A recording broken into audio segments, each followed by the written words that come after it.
Now, why understanding this psychology is going to be the first step in becoming a better salesperson is because, sure, tactics and knowing what to say and knowing what to do are all great. But if you don't understand fundamentally why people make decisions and how to get them to buy emotionally, you may not be in the best situation to succeed. So, by understanding the psychology first, you're going to get a rock solid foundation of how the concept of sales works. And from there, you can add on different tactics to build upon your foundations. And of course, foundations are going to be the beginning of anything you learn, whether it's sales or any other subject. Now, this section is going to be particularly very valuable for anybody who's still looking for product market fit, because we're going to show you exactly how you can create value for your customers.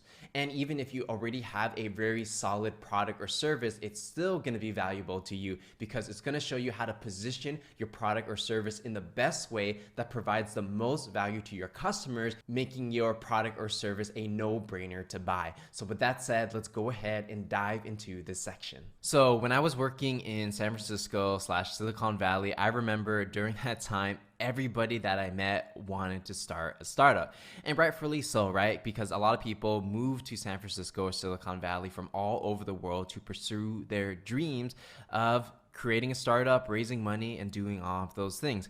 Now, even though this was the case, the vast majority of the people that I met, a lot of times they would tell me they want to start a startup, but they don't have a good startup idea. And because they don't have a good idea, a lot of times they don't even go out there and try anything, and they just keep telling everyone that they want to do a startup, but they never get anywhere. And I don't blame these people, right? Because it is difficult to come up with an idea if you don't have the right framework.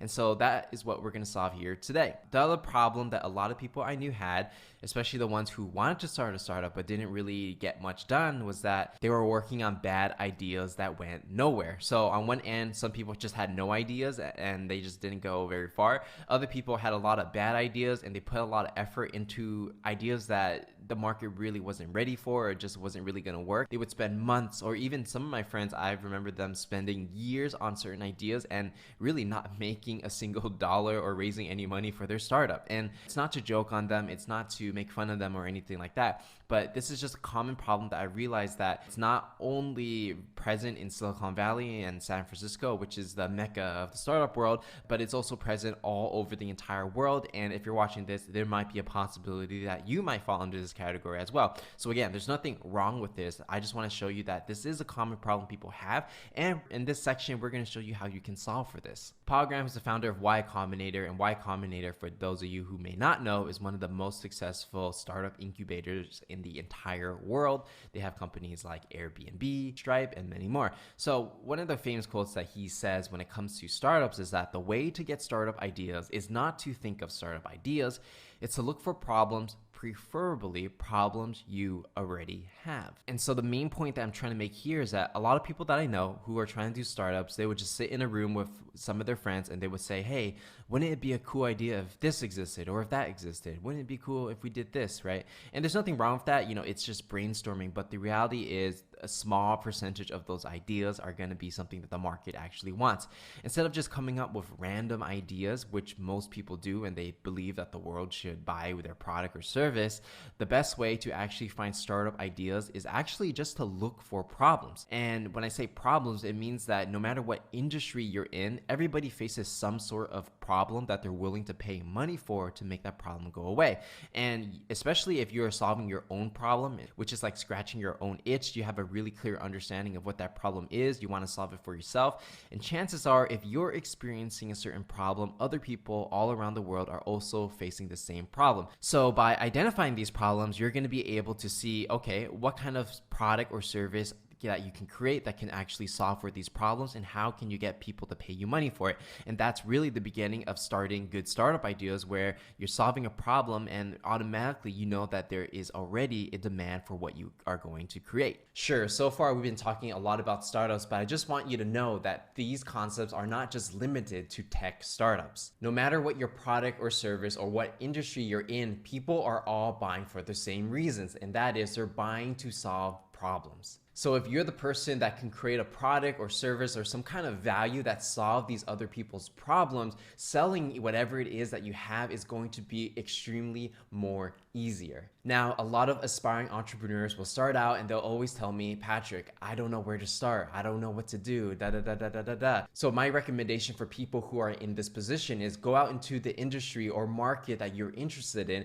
and find problems that you would like to solve. Because if you solve these problems with a product or service, people are willing to pay you money because you're providing so much value. And an example of this is you just want to think of Amazon, right? Amazon provides a lot of value in a lot of different sectors, but one of the things that I find personally extremely valuable is that in the US, when you order something on Amazon Prime, they can deliver it to you within 2 days or less.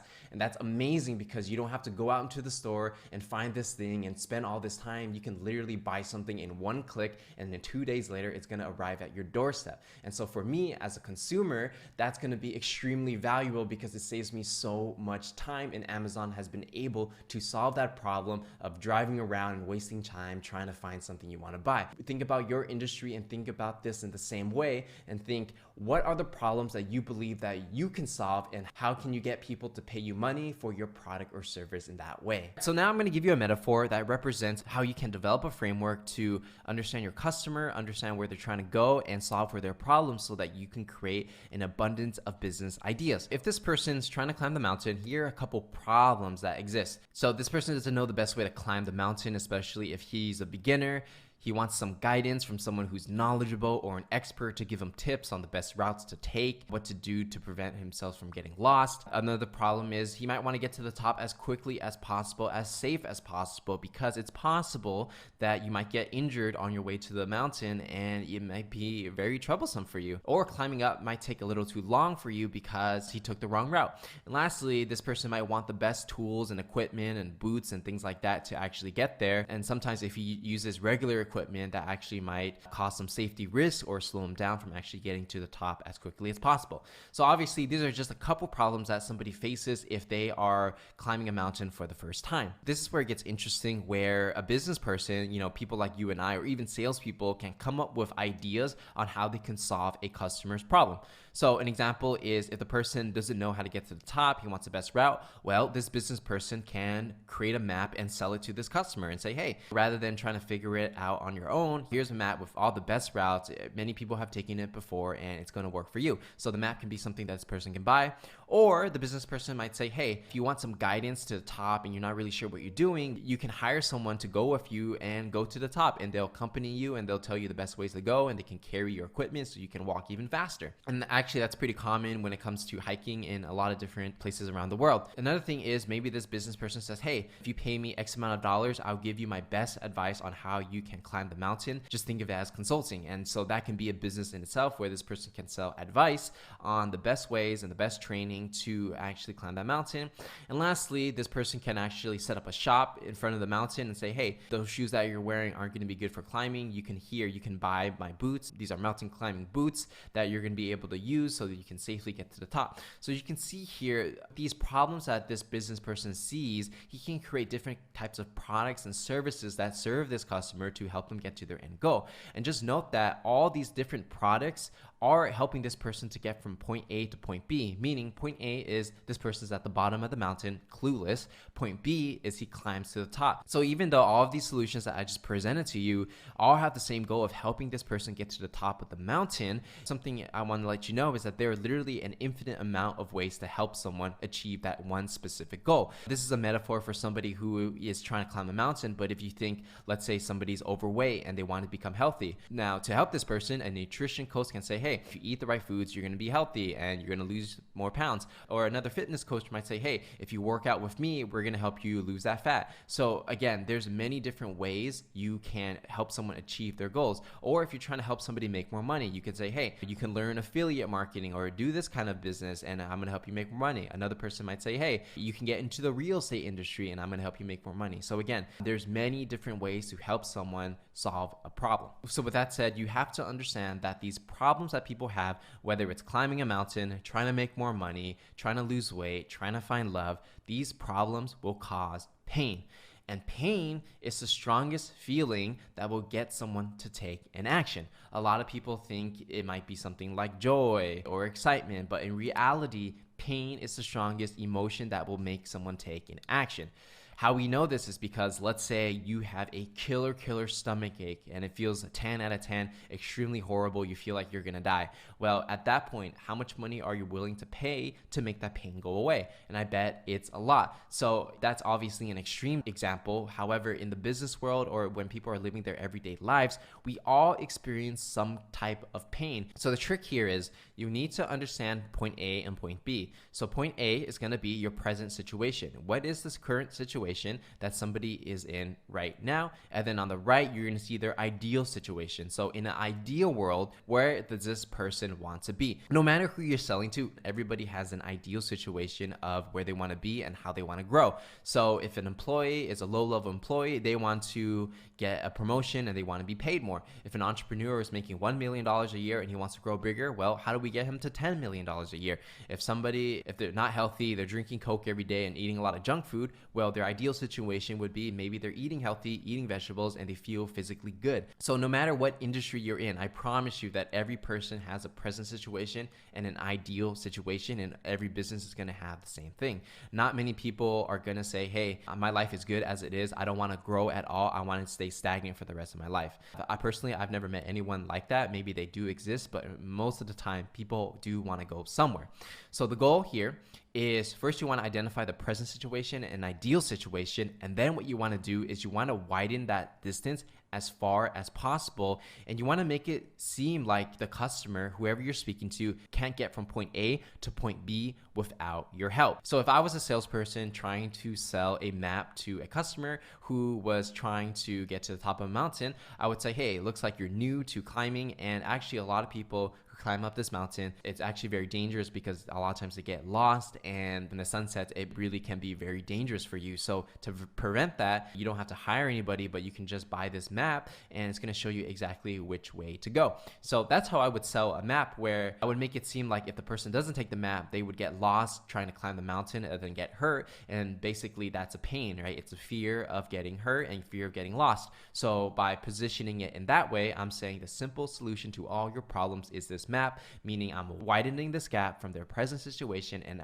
their ideal situation, and then from there they can make the decision on whether or not they need my products or services to help them get to where they want to go. And again, some ways I can do that is I could say, hey, you might get lost, it's dangerous, or you might get too tired and have to call for emergency help, which is expensive. You might not have the best equipment for the journey and you could hurt yourself. That's what I would say if I would sell equipment for mountain climbing. Or I could say this is your first time. You could save a lot of trouble by asking advice from an expert or buying a map. So as you can see here, there's a lot of different ways to sell somebody on any type of product or service. All of these different strategies are based on pain. So again, you want to position yourself as a solution to make their problems go away. This is something that you have to instill in yourself anytime you're doing any type of sales, and that is people buy emotionally and they will justify it logically. It's the same reason for why so many people upgrade their iPhones every single year even though they don't need it, or they're buying all these things that really are a luxury, but they'll justify it and say, oh, I needed that iPhone because it has a better camera. Oh, I needed a faster computer because I'm editing videos, or oh, this and that. But in reality, people buy emotionally and justify logically. So by tapping into their emotions and understanding their pains and widening that gap, you're going to convince people to buy whatever it is that you have emotionally, and they're going to justify it logically. Because like I said before, the strongest emotion to make someone take an action is pain. Now, there are going to be some different types of pain we're going to talk about in this section. So some people who already know what their problems are, that's called a realized pain, meaning that they realize, hey, I'm hurting and I need to get this fixed. Now, people who don't know that they actually have a problem, which might be a lot of people you're talking to, that is called a latent pain. So the trick is, if someone has latent pain, you have to make them realize they have a pain, and then you can actually sell them.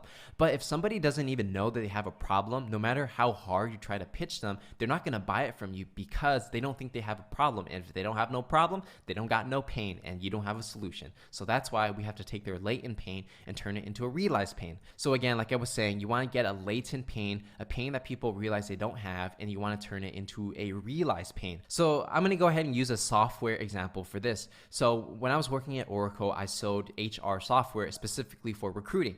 And a lot of people I was talking to, they were doing all of their recruiting manually, meaning they were keeping track of all their emails, all of their potential hires on an Excel sheet. And as you know, that can be very, very tedious, especially if you have hundreds or even thousands of applications coming in every single month. Someone is full-time doing data entry. So for them, if I never came in and if I never said anything, they may have been happy for years and years doing everything manually. But because I said, hey, that's interesting that you're paying somebody $50,000 a year to enter all this data manually when you can actually just use a software which is a fraction of the price and it's going to do everything for you. And so by positioning my products in that way, I turn a latent pain, which was to basically take their recruiting from a manual operation and automate it with software and turn it into a realized pain where now they realize, wow, we're wasting so much money and time processing everything on Excel. We should just get a software. And so that is how I sold HR software, where basically I took that latent pain, turned it into a realized pain. And once I had that realized pain, they had a problem which I could help them remedy by making it go away with my recruiting software, which I was selling. From here, what you want to do is once you have a realized pain, you want to push it over and make it a extreme pain. So it's not enough just to make someone realize they have a problem. You have to really make it hurt as much as possible. And this is what the best salespeople do. And it's not, you're not physically hurting someone, or nor are you making them feel bad about themselves. It's really just making that pain that they're experiencing heightened and making them aware of that if they do nothing to make that pain go away, that there's going to be extreme consequences. So by positioning your product or service in that way, you want to make them think like, wow, we have to get rid of this problem. We have to buy this software because right now we're wasting too much money. So you really want to get them on that end of the spectrum, because at that point, you don't even have to sell them. They're actually willing to buy whatever it is that you have, assuming that you're actually solving their pains. And so from there, what you want to do is you want to be that doctor, right? You want to be that doctor that makes that pain go away. And that's essentially what a salesperson does. So for example, if somebody's stomach was hurting 10 out of 10, well, how much money would that person be willing to pay that doctor to make it go away?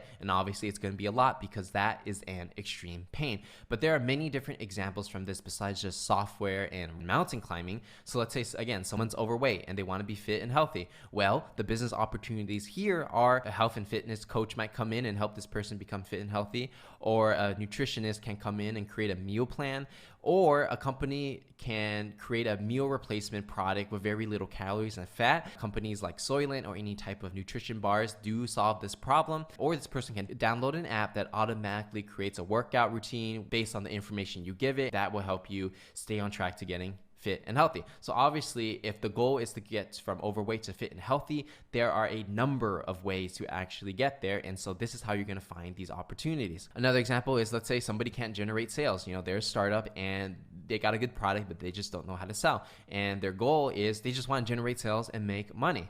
Well, some business opportunities are, well, they can hire a sales coach, or they can hire an experienced salesperson as an employee. They can outsource their sales, or they can learn how to sell themselves using the online master course, Sales Legacy, which is what you're taking right now. So again, many different products and services can support this person from getting to point A to point B. All you have to really realize is that somebody has a pain, they have a current situation, they want to get to their ideal situation. What business opportunities can you create to help them get there? And the last example we're going to go over is, let's say someone's an entrepreneur, they're a one-person company, but their dream is to grow a solid startup team and continue to scale. Well, the business opportunities here are recruiting and headhunting agencies can help them find a solid team and help them hire the right people. They could buy a book about recruiting talent and learn how to do recruiting themselves. They can hire an experienced recruiter as an employee. They could take an online course on how to recruit talent. They could use LinkedIn ads to find talent on LinkedIn. So again, a number of different opportunities right here. And you can see in the last one is actually LinkedIn advertising, right? So advertising can be a way to help somebody build a solid startup team. So you can get really creative in combining different industries where advertising is helping the HR industry. Now, to summarize some of the things that we learned in this section so far, before you even start selling, you have to make sure that your product or service actually solves a problem. Because no matter how great you are as a salesperson, if your fundamentals are broken and your product or service has no value added to your customers, it's going to be very, very difficult for you to sell anything because nobody wants it. Now, just remember, every single industry does have problems which cause pain, and that's how you're going to identify solutions as a product or service and sell it into your market. And the last thing that I'll mention for this course is that a lot of people who are starting out, they're going to say something like, Patrick, I don't have a brand, I don't have any credentials, I don't have a degree, I don't have this, I don't have that, and they make a lot of excuses for why they don't sell and get their name out there. So my advice to anybody who's in this position where you're literally starting from zero and nobody knows who you are, well, the thing is, if you can provide value and you can solve other people's problems and you clearly communicate that as a sales or business development person, people will be willing to take a chance with your product or service. Sure, having a brand or having certain credentials might help you get your foot in the door, but in reality, the whole point of business is to solve other people's problems and generate value in exchange for money. So if you can clearly communicate that you're actually solving a real problem that somebody has, of course they're going to be willing to pay you money for it, especially if you give them that feeling of confidence that you can actually get the job done. So don't let the lack of a brand name or lack of credentials slow you down or make you feel like you can't do it, because if you can solve other people's problems, you can literally do anything. So with that said, that's everything we have to cover when it comes to the psychology of why people buy, and I'm gonna see you in the next section.